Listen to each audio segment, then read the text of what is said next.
Good day mga ka-JT at good morning nga po pala sa inyo lahat. At syempre pagising po namin, nag-almusal lang po kami doon sa transient at ito, tumambay na po kami at press na press pa po tayo. JT sa akala, ayan, nandito po kami sa Atok. At yun nga po, dito kami nagsimula, papunta po kami ng Sagada at ito nga po, nandito kami sa Highest Point, Atok Benguet. Ayan, nakita nyo naman po, nag-uumusok at pulang-pula pa ang lips natin, medyo sariwang-sariwa pa. At yun nga, tumambay po tayo dito. Nakita nyo naman po, sobrang dilim pa po pero 6:30 na po ng umaga yan. Umalis kami sa aming transient at tumambay dito saglit. At syempre, eto po, yung daan po namin dito ay sobra pong haba ng palusong pero may ahon po pagdating nyo po na Natubling.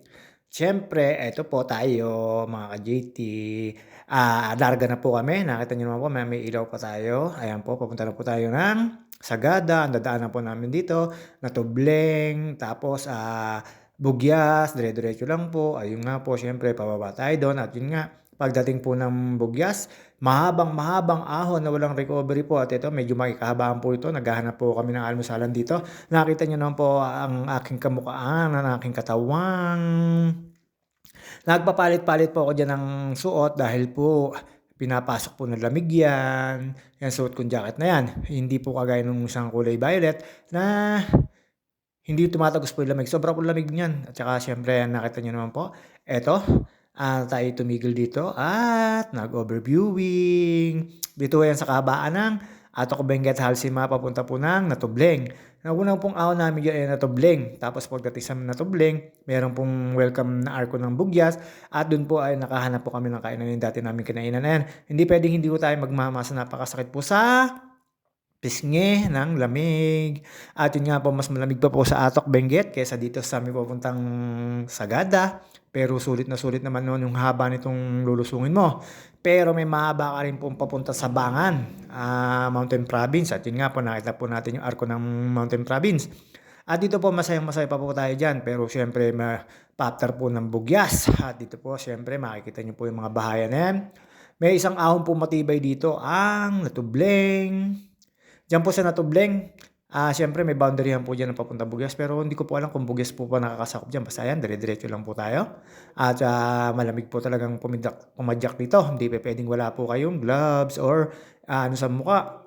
At syempre, pagdating po sa welcome arco na yan, ay nagpa-picture tayo, magbe-before and after tayo. Tsaka doon po sa pinagkakapehan namin, doon sa Kambal, sa, ano ba yun?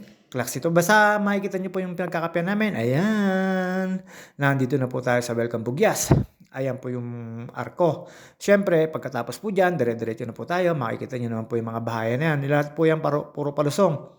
Pero wag po kayong papasigurado dahil po meron dyan na napakataas pong ahon na napakahaba. Lalo po pagkalampas po ng at siyempre, ayun nga po, kay papasigurado, nakala nyo puro luso, meron po ditong matibay na yan. Pag nakita nyo na po yung bahayan na yan, dito naman po marami kayong makikita mga bahayan. Yun nga lang, hindi kagaya dati na medyo madalang po yung mga bahayan. Dito, pagkakaalam ko po ay pagka may ganyang bahayan, hindi ko po alam kung bayan o basta yun po yung town proper. Basta ito, Natubling po yan. Tapos susunod po dyan yung Bugyas. Dun nga po, dadaan po tayo sa mga munisipyo nun.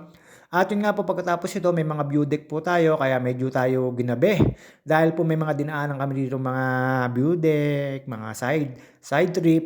Ang dami po namin dinaan dito, lalo dito sa may Natubleng. Makapanik po ng mataas na ahon na yan. Ayan, mahaba po yan. Siguro mga ano naman, may higit 1 kilometro yung ahon na yan. At syempre, pagkatapos nyo po maahon yan, nandito po tayo sa isang view deck, pahinga po tayo dito, mikus-mikus para makita po yan. Noong dati yung pinunta namin ng Tinok, medyo maulap dito, ngayon hindi naman po. At syempre, ayan, makikita niyo po yan, may bayad po yan, pero syempre maaga pa, wala pa po doon sa, wala pa po yung bantay. At syempre, ayan, inantay ko po sila dyan. Ayan po yung huling ahon. Tapos, puro lusong rolling na po yan. Pero hindi naman po yung ahon na ahon. Basta yan, pababayan. Tapos, meron na naman po kaming titigilan dyan na view deck, kaya yun, side trip, medyo napapatagal sa oras. Siyempre, nandito ka na rin naman at nagbabike ka. Siyempre, side trip is life. At ito nga po, siyempre, pagka po tayo ay ganito, medyo palusong, tuwan pa po tayo dyan. Pero dito po, medyo inalis ko lang po yung face mask ko dyan. Hindi ako makahinga. Gawa po ng medyo nababasa na rin po ng pawis kasi galing sa ahon. At ayan, mahabang-mahaba po 'yan, mahabang-mahaba po na lusong 'yan. Dito dati may mga ulap-ulap na dito or may pag na. Ngayon wala kasi medyo mainit-init na kami nakababa diyan kasi nga medyo napapatagal kami at, sobrang napunta pa kami sa mga side trip. Yung iba hindi na namin pinakikita at hindi ko na po nabibidyohan. At 'yan po hindi pa kayo masa-satisfied diyan sa lusong na 'yan kasi napakahaba lalo pagka punta na ako kayo sa may Bugyas, pababa po 'yun. Tapos mahabang-mahabang walang recovery po hanggang sa Sabangan. At yun nga sa may sa kahabaan ng Sabangan at mau Mauko ba o basta yun may mga lugar na po yun. Tapos siyempre may mga dadaanan po kayo, marami pa kayong dadaanan dito. At yun nga po sa may papuntang Tabingan o Tambingan, may daan din po dun papuntang Sagada, mas malapit daw po yun. Meron din pong sa Sablan pero dun po kami dumaan sa bagong bypass road na medyo mahaba yung ahon or matarik pero mas komportable at ito po yung mga view deck. At doon po kasi sa sinasabi ko po ay kokonti lang po yung nagdadaan. At ito po syempre ayan. Kita nyo po yan, yung pangalawang view deck. Nandito na po yan sa may pagitan ng Bugyas at Atubling. Doon na po sa pababayan. Syempre, happy po tayo. Marami pong sideline trip dito. At pagkatapos po rito, nagpahinga lang po saglit. Dumiretso na naman po tayo. Eto, makikita nyo naman po ito. Itong kalsadahan na to. Ibig sabihin po niya na malapit na ho kayo sa Bugyas. Basta hindi pa po nagagawa yan. Dati nung dinaanan namin dito, may pagpa. Pero ito, pinalapad na po yung kalsada. At ito, may one way dati dito. At syempre, nakakadalawang taon na. At yun nga po, ito masarap din po rito pumadyak. Napakalamig po. Yun nga lang, syempre, tayo, chill-chill lang, one to lang ang mga kapadyakan. Medyo mahaba-haba ang biyahe natin ngayon kasi papunta ko kami sa Gada. Yun nga lang po, doon na kami mag-stay. Ito po yung sinasabi ko sa inyong kapihan na pinagkapihan namin. Tambay po kami dito sa taas. At syempre, hindi maaaring di tayo tatambay dito. Ayan, si Kambal. Nagkape po kami dito at nag-bread lang. Syempre, pumanik po kami sa taas para mag-overviewing. Ganda po talaga ng view dito. Para kang nasa ibang bansa. Ayan, nasa taas na po tayo. Ayan, hindi na po tayo, at nagpalit po tayo ng jacket. At syempre, isang A naman dyan, JT. At yun nga po, eto, dire-diretso lang po tayo dito sa pagbibideo. At feel na feel po natin yan kasi napakaganda po dyan. At yun nga po, pagkatapos po rito, at makikita nyo naman po yung aming pagkakape, brewed talaga. Tapos ang laki ko ng cup coffee, Magnificent Oyen. Ayan po, nakatambay na lang po kami dito. At yun nga, pagkatapos namin, ratsyada na uli kami. Diyan, meron pong ahon dyan na matibay din. Hindi naman po ganun pero syempre, sakto-sakto lang. At yun nga po, medyo pagkatapos po rito hanggang sa Bugyas po, maglulusong tapos mag-aahon. At yun nga po, ikatlong ahon na wala na pong recovery, basta rolling, lusong, tapos ahon ng bagya, tapos lusong, ahon ng bagya. At yung ikatlong ahon, dun po walang recovery. Hindi ko po alam kung ilang kilometro. Tingin ko may 20 kilometro yung or higit pa or humigit kumulang sa 15 to 20 kilometers yung makalampas ng Bugyas pong yun. Kasi syempre, yun po, mahabang-mahaba po doon hanggang sa may arko ng Mountain Province. Pagdating nyo po sa Mountain Province, mga 800 to 1 kilometer na huling ahon, puro lusong naman po. Napakahabang lusong po yun hanggang sa daanan yung maraming probinsya, Sabangan, tsaka po yung Tambingan, sa papuntang Sagada. At yun nga po, syempre, makikita nyo po sa dadaanan namin. Dito po, napakaganda po dyan ng mga dadaanan, lalo po sa may pababa na po kayo ng Sabangan at pababa na po kayo ng At syempre, dadaanan po rin dito yung Mauko na ito po, nandito na po tayo sa Bugyas. Dito po, may crossing po rito, ang pakanan, papunta Muntinok, tapos ang diretso po, papunta po sa Gada. At syempre, diretso po tayo, pasagada po tayo, ayun po yung Dito po, pagka nakalampas na po kayo dito sa Bugyas, town proper, mahaba-haba na ho yan na raratyadahin nyo. Ito yung sinasabi ko sa inyo, unang lusong. Pero mayroon po kayo dyan na rolling na konting ahon, isa, dalawa, pagkatapos po ng pangatlo, isang mahabang ahon na sakto lang naman po na magpapasakit ng tuhod nyo. At yun nga po, ilang oras namin tinirada yan. Pero syempre, chill-chill lang. Dito wala pa po yan kasi banabanayad lang po yan. Pagkatapos naman po ng mahabang-mahabang ahon na yon, isang sobrang habang lusong naman po. At siyempre, doon na nga kami dumaan sa may diversion road. Marami po kayong pagdadaanan dito papuntang Sabangan, papuntang Sablan. At yun nga po, dito kami sa may gitna at makikita nyo po yung dadaanan namin. Pag nasa may Sabangan na kayo, papunta na po kayo ng Sagada at Bontoc, meron po doon na sa kanan ay parang ilog or sapa. Basta yun, malakas po tubig. Ito, nakakita nyo naman po. Nag-aahon na po tayo dyan. Yan po yung sinasabi ko sa inyo na susunod na napakahabang ahon. At syempre, ito, medyo tayo ay padyak lang ng padyak. Napakalamig po dyan. Sobra. Masarap pong rumatsyada. Ayun nga po, syempre, tayo ay nag-aahon na, kaya ayan, ito po yung mahabang yan, tapos maganda po yung mga viewings dito, at dito po wala na ko yung masa side trip, at syempre makikita nyo po dun I Love Sabangan, ibig sabihin, yung pagkakaalam ko, boundary na ba yun, basta dito marami ko kayong nadaanan, yung maalam ko, pagkakaalam ko lang, mauna yung Mauko, bago Sabangan, tapos Tambingan, tapos yung papuntang town proper ng Sabangan, may daan po doon papuntang Sagada. At syempre hindi po tayo kumaliwa doon, makikita nyo po mamaya. At syempre kumanan po tayo doon sa may tulay, pero may mga daan din po. Ang Sabangan daw po, mas shortcut pero napakataas po ng ahon. Hindi na po kami dumaan doon. Dito na kami dumaan sa may papuntang Sablan, pero hindi ko kami dumiretso sa Sablan.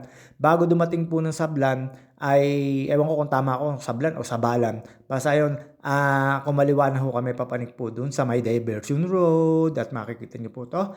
Napakahaba po itong inaahon na namin to. Pag yan nakita nyo po, ay, Diyos ko, yan. Makikita nyo po yan talaga. Ewan ko lang sa susunod na taon, baka masira po yan. Or palitan ng bago. Basta ito dito, napakahabang ahon na to. Yun ang mga markings dyan.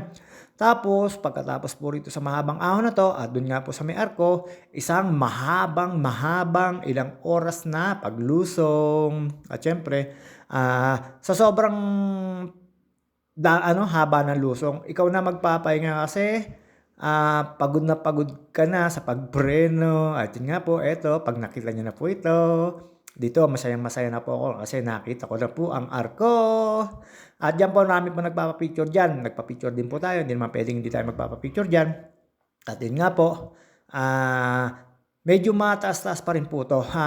Mahaba-haba pa. Mga kulang-kulang 1 kilometro pa bago kayo maglusong. Marami po kayo makikita mga gasoline station dito na hindi naman po kilala or yung name. Pero meron po kami dinaanan.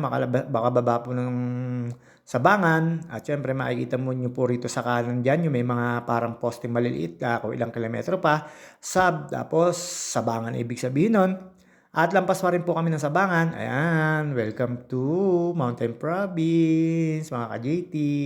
Uy, pinatigil ko po yung bus dyan. Bumaba ako at last parang nagpa-picture. Joke lang po yun. At ito po, dire-diretso po tayo, pataas. Nagpahinga lang po tayo. Pero hindi po ibig sabihin na pag natapos nyo na po itong ahon na to, ay malapit na po kayo. Ilang kilometro pa rin po yan. May 50 kilometro pa or 60 kilometro. Pero itong haba po ng lusongin na to, dito po mauumay kayo. At yan nga po pagkarating po dyan, meron pong tindahan dyan akong tinigilan at naplat ang aking pinsan Chino. Siyempre, ginawa po muna natin. Ayan, pag nakita nyo na po yan, 10 commandments na yan. Medyo nakakalayo-layo na kayo galing atok. Pero siyempre, mahaba-haba pa po to. At yun nga po, ito, tayo ay dire-diretso na. Yan paano pa lang yan, tawag ito, pasiklab pa lang ng unang lusong, pero may mas matindi pa pong lusong dyan.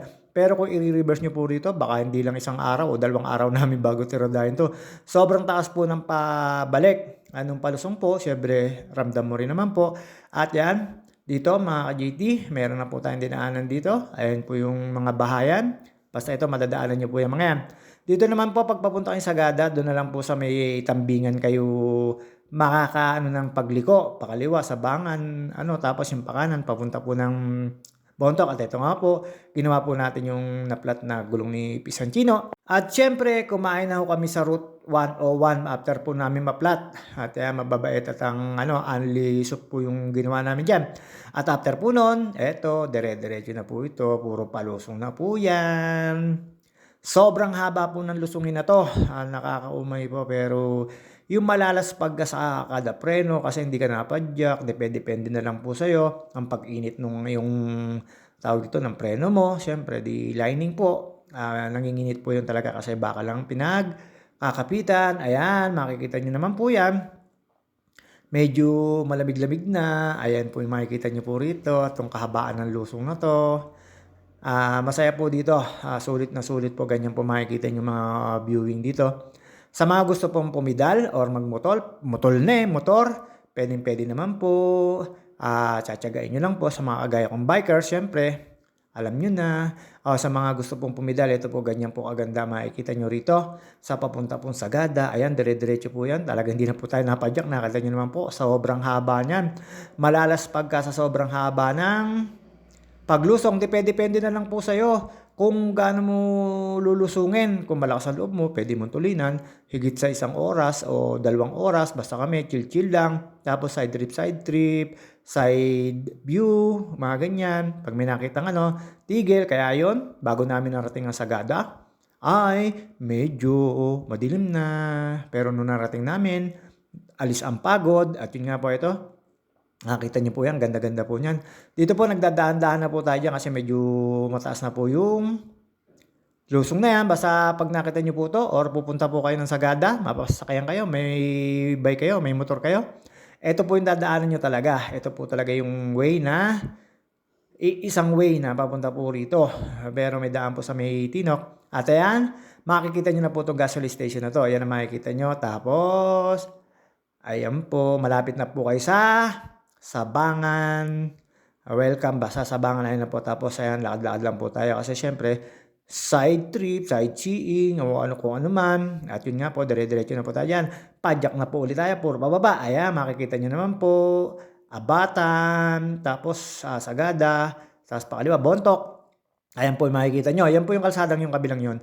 Yun din po yung dadaanan nyo. Pero kung papa-reverse nyo sa akin to, pag-iisipan ko muna. Kasi po, higit sa ilang kilometro, basta humigit kumulang sa 20 kilometro o 30 kilometros, itong lusungin na to, ay pagbalik po talaga naman ng tuhod do. Pero kung motor o four wheels, kahit 10 balik ang nyo sa akin, basic to. De, joke lang po yun. Di makina po yun eh. At yun nga po, napakasarap po na ride namin to. Chill-chill lang. Siyempre, ito po yung pinag-iinsayuhan ko. Kaya po tayo nag-insaya ng gusto. Gawa po na napakataas po naman talaga nung huling ahon na papunta ng Sagada. At yun nga po, sa diversion road kami dumaan.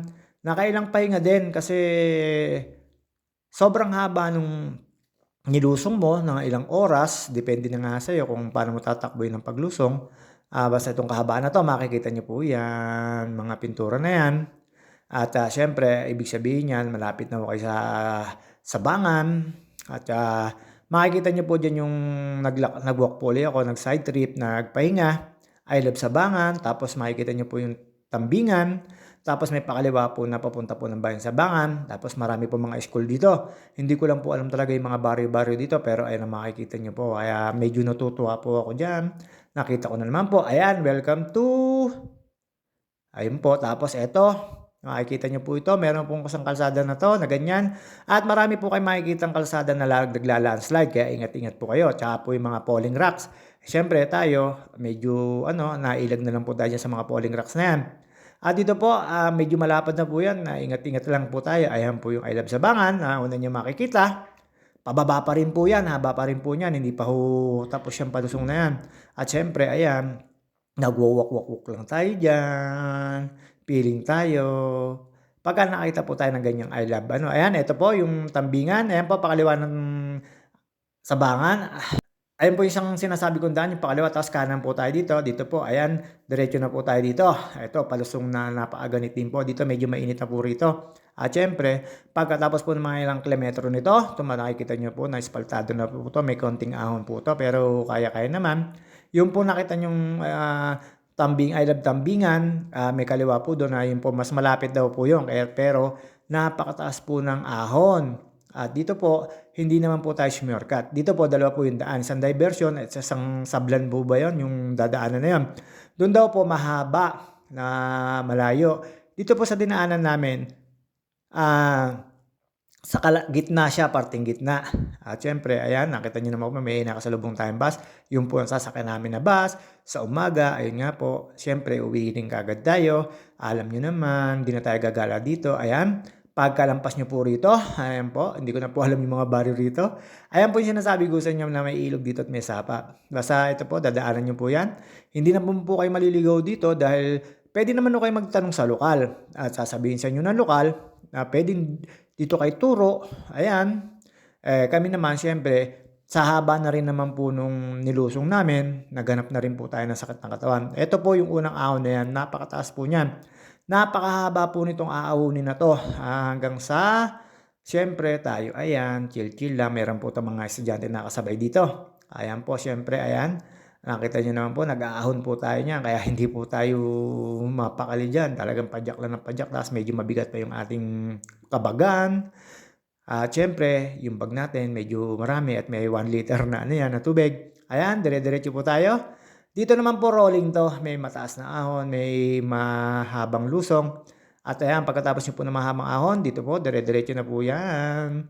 Siyempre, tingin-tingin lang po tayo diyan. Ayun po, nasa likod po sila, nakita niyo naman po yung mga estudyante. At ayan, habang padyak po tayo diyan, hindi naman po gano'n taas pero hindi ko lang po alam kung anong grade 'yan. Basta sunod-sunod po kasi yung ahon niya kaya medyo mahihirapan ka talaga. Tapos ayan, dire-diretso na po tayo diyan. Makita niyo po yung mga may tricycle na, ayun. Tapos may mga estudyante. May estudyante diyan nagsabi sa'kin, "Sana all may bike." Tapos nung nakita may cellphone, "Sana all may cellphone daw." At siyempre eto dire-diretso po 'yan.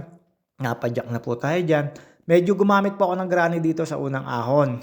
Do'n naman sa pangalawa, medyo hindi na po. Siyempre yung unang ahon talaga napakasakit sa tuhod.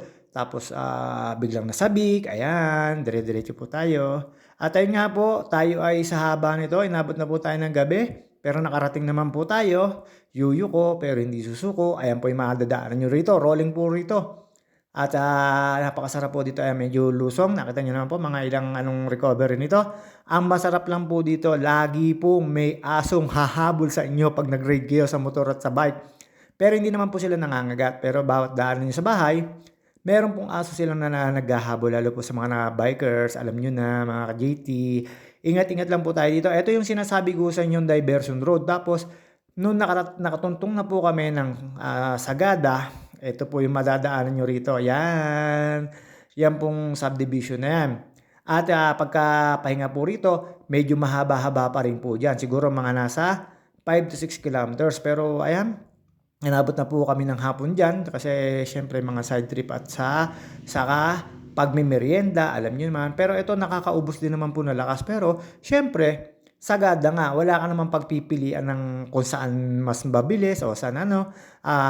Kailangan handa ka sa mga ahon kasi papunta ka nga sagada. Babus mga ka-JT. Inabot na po kami ng gabi, ayan, ang Love Sagada. Hanggang dito na lang po tayo, babus mga ka-JT. At, siyempre alam niyo na masayang-masaya tayo kahit nakakapagod. At dito na lang po tayo. See you on my next video. Tapos na po ang biyaheng Sagada namin, Atok, highest point to Sagada mga ka-JT, babus. Ayan po, inabot kami ng gabi.